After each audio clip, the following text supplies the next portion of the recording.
বিগত ৩ নির্বাচনের ২০১৪, ২০১৮ এবং ২০২৪-এর অনিয়মের তদন্ত রিপোর্ট প্রধান উপদেষ্টা ড. অধ্যাপক মুহাম্মদ ইউনূসের কাছে জমা দিয়েছে তদন্ত কমিশন। প্রধান উপদেষ্টা বলেছেন, নির্বাচন ডাকাতি আর যেন না ঘটে সেই ব্যবস্থা করতে হবে।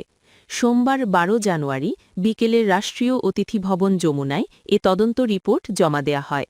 এতে উপস্থিত ছিলেন কমিশন প্রধান সাবেক বিচারক বিচারপতি শামীম হাসনাইন, কমিশন সদস্য শামীম আল মামুন, কাজী মাহফুজুল হক সুপন, ব্যারিস্টার তাজরিয়ান আকরাম হোসেন, ড.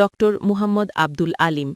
উপদেষ্টাদের মধ্যে উপস্থিত ছিলেন আইন উপদেষ্টা আসিফ নজরুল, শিল্প উপদেষ্টা আদিলুর রহমান খান, তথ্য উপদেষ্টা রিজওয়ানা হাসান, সংস্কৃতি উপদেষ্টা মুস্তফা সারোয়ার ফারুকী।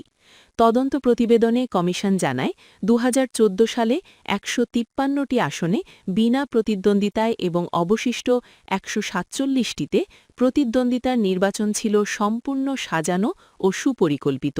রাষ্ট্রের সর্বোচ্চ পর্যায়ের সিদ্ধান্ত অনুযায়ী আওয়ামী লীগকে ক্ষমতায় রাখতে এ বন্দোবস্ত করা হয়েছিল বলে তদন্তে উঠে এসেছে।